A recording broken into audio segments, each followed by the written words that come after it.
సంవత్సరాల తరబడి ఎన్ని మందులు వాడినా మీ మోకాల నొప్పులు తగ్గట్లేదా? ప్రాణ పెయిన్ క్లినిక్ లో అత్యాధునిక చికిత్స. అయితే ఒకప్పుడు పెళ్లి చేయాలి అంటే అబ్బాయికి ఆస్తుందా, అబ్బాయి సంపాదిస్తుందా అక్కడ వరకే.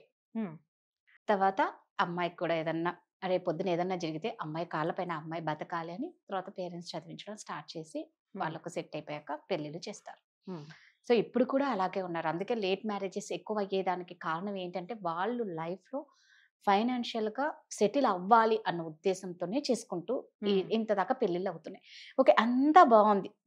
ముఖ్యంగా మన ఆడవాళ్ళ గురించి చూసుకుంటే పెళ్ళైన తర్వాత ఫైనాన్షియల్గా సంపాదిస్తూ మంచిగా సెటిల్ అయిపోయింది, ఆమెకి శాలరీ ఏముంది ఇంత ఇంత అని చెప్పుకోనికే మామూలు గొప్పలు ఉండవు.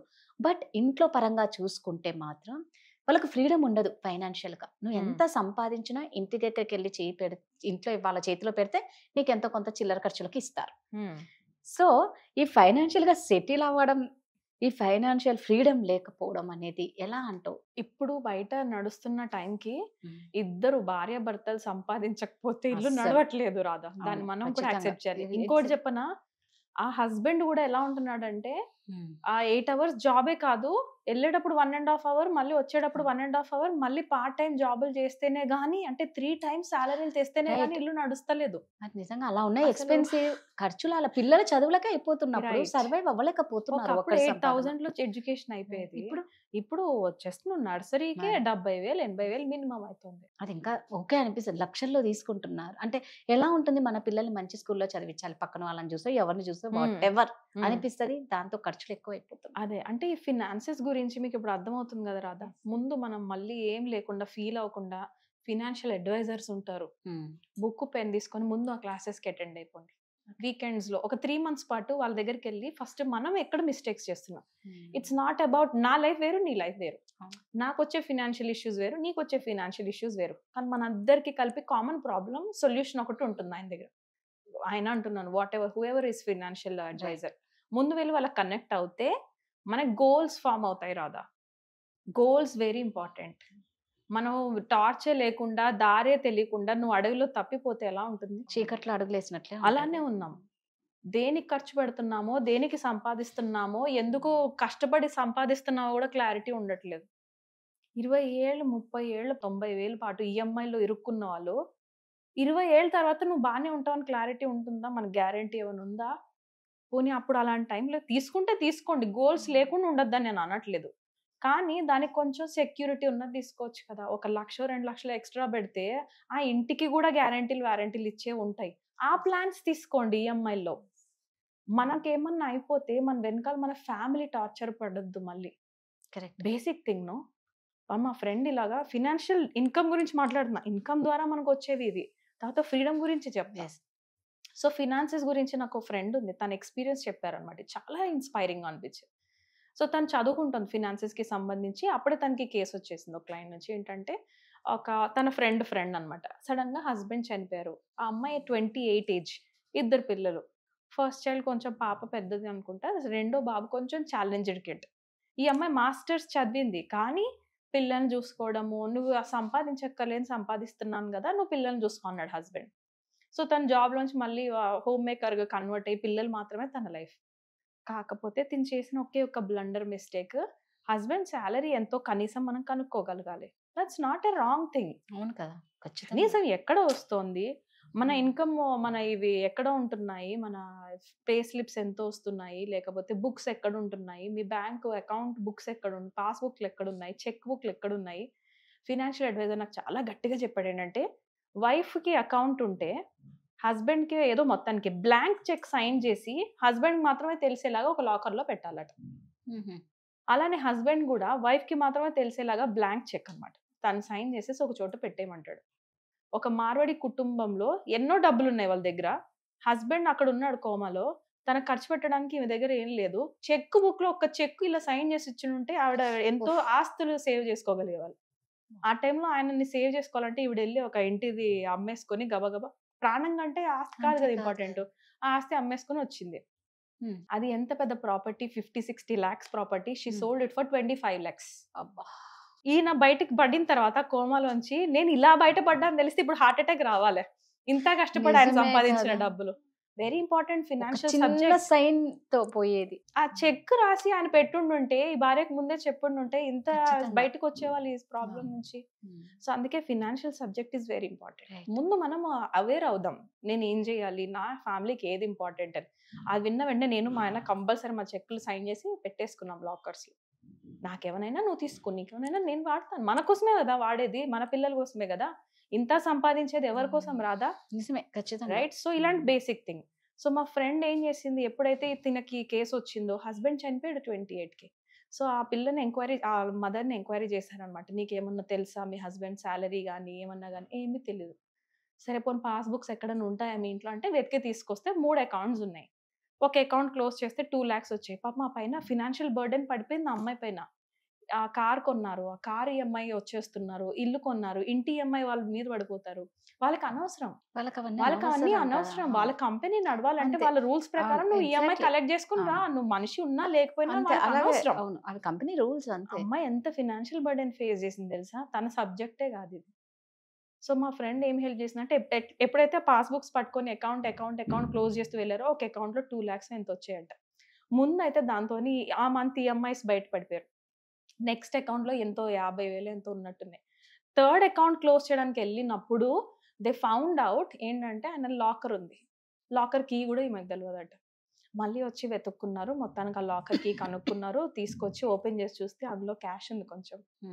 తనకు కాస్త హెల్ప్ అయింది.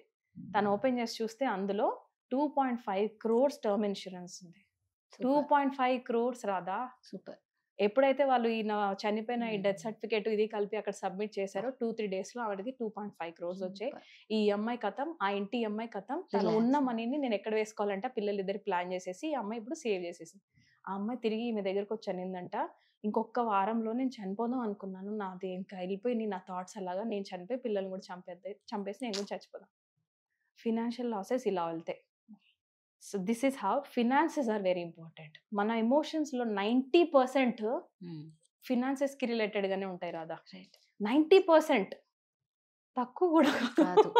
అందుకే నా దగ్గర ఎమోషనల్ వెల్నెస్ ఎవరైనా వస్తే ఫస్ట్ నేను, నీకు లైఫ్ ఇన్సూరెన్స్ ఉందా, టర్మ్ ఇన్సూరెన్స్ ఉందా, యాక్సిడెంటల్ పాలసీ ఉందా, తర్వాతనే నేను వేరే మాట్లాడతాను రాదా. ఎందుకంటే ఆ బేసిక్ సెక్యూరిటీ కావాలి నీకు. బ్రెయిన్ నీకు అడిగేదే ఆ సెక్యూరిటీ, రైట్? సో ఇది అయిపోయిందా, ఫినాన్షియల్ ముందు సబ్జెక్ట్ నేర్చుకోవాలని అర్థమైంది కదా. The very important to learn. Wife husband కి చెప్పడానికి ఫీల్ అవ్వద్దు, ఖచ్చితంగా. హస్బెండ్ వైఫ్ కి చెప్పడానికి ఫీల్ అవ్వద్దు. మొన్న నాకు ఇంకో క్లయింట్ వచ్చింది, తను అంటది, నేను మా హస్బెండ్ కంటే ఎక్కువ ఇన్కమ్ సంపాదిస్తున్నా, హస్బెండ్ కి ఇన్సెక్యూరిటీ వస్తుంది. సో హస్బెండ్ ఏమంటాడంటే, నీ ఇన్కమ్ అంతా నాకు ఇచ్చేసి నేను చూస్తాను. ఈ అమ్మాయి ఇంత సంపాదించి తనకంటూ కొన్ని ఉంటాయి కదా, నా పేరెంట్స్ కి ఇంకా అబ్బాయిలు లేరు నేను చూసుకోవాలి అని కూడా అమ్మాయి పెరుగుతుంది. ఈ అమ్మాయి ఒక 5,000 పేరెంట్స్ కి ఇచ్చినా కూడా నువ్వు ఎందుకు ఇస్తున్నావు. మీ అమ్మాయి ఏ స్టేజ్కి వెళ్ళిపోయిందంటే, ఈ అబ్బాయి నాకు వద్దు, ఎందుకంటే ఇది తన గోల్ కదా, పేరెంట్స్ ని చూసుకోవడం అనేది తన గోల్ పార్ట్. అది ఇలాంటి పెళ్లికి ముందు మాట్లాడుకుంటారా ప్లీజ్? పెళ్లికి ముందే మొత్తం చెప్పొద్దు. ఐమ్ నాట్ టెల్లింగ్ మొత్తం ఓపెన్ బుక్ లో చెప్పు అని. నా గోల్స్ లో ఇది కూడా one of the part of my goals to take care of my parents. అక్కడ కొంచెం ఇన్కమ్ దగ్గర ఇబ్బంది పెట్టొద్దు. Can you speak write a little louder? ఉంటేనే చేసుకోండి, రేపు పొద్దున మళ్ళీ బ్రేక్ చేసుకునే స్టేజ్ దాకా ఎందుకు తెచ్చుకోవటం. సరే నేను అమ్మాయితో ఏం చెప్పానంటే, can you change a little tuning of your brain. ఏంటంటే, అతని మనీ నా మనీ కాదు, స్టార్ట్ సేయింగ్ అవర్ మనీ. నేను నువ్వు వేరు నేను వేరు కాదు. మ్యారేజ్ అయిన తర్వాత మనం ఏం చేద్దామండి, మనం ఎక్కడ పెట్టుకుందామండి, మన ఇద్దరికి కలిపి ఒక సేవింగ్స్ అకౌంట్ ఉండాలంట. తెలుసా, మా మెంటర్ బాగా చెప్తారు, 4 accounts ఉంటాయంట దానికి. ఒకటి తన పర్సనల్ ఎక్స్పెన్సెస్, ఒకటి తన హస్బెండ్ పర్సనల్ ఎక్స్పెన్సెస్, ఒకటి ఇద్దరికి కలిపి సేవింగ్స్, ఒకటి ఇద్దరు కలిపి మళ్ళీ ఎక్స్పెన్సెస్. ఆ కలిపి ఎక్స్పెన్సెస్ లో ఎవరైతే వీళ్ళిద్దరు వేసుకుంటారో, తిను సంపాదిస్తుంది, తను సంపాదిస్తున్నాడు, దాని ద్వారా ఇద్దరు కలిపి టూర్కి వెళ్ళేటప్పుడు ఈ అకౌంట్ వాడతారు. సేవింగ్స్ అకౌంట్ ఏదైతే ఇద్దరు కలిపి చేస్తారో పిల్లలు ఎడ్యుకేషన్ వాడుకుంటున్నారు. నేను ప్రైవసీ, నేను షాపింగ్ చేసుకుంటున్నప్పుడు నేను ఎంత చేసుకుంటానో నువ్వు నన్ను అడగొద్దు ప్లీజ్. నా ఇష్టం, షాపింగ్ నాకు ఇష్టం కాబట్టి నాకు దట్ ఇస్ మై హ్యాపీనెస్. నువ్వు ఇంత ఖర్చు పెట్టేసావా అని హస్బెండ్ అడగొద్దు. కాబట్టి ఆ అమ్మాయి తన అకౌంట్ తను పెట్టుకుంది. అలానే హస్బెండ్ తనకు ఎక్కడికన్నా బయటకు వెళ్ళాలనిపిస్తుంది ఫ్రెండ్స్ తోని, వెళ్ళని తన ఇష్టం తాంది. So they divided it. ఇలా ఎప్పుడైతే డివైడ్ చేశారో సగం ప్రాబ్లమ్స్ పోయాయని చెప్పింది మా మెంటర్. అచ్చాయే, వెరీ బ్యూటిఫుల్ రాదా.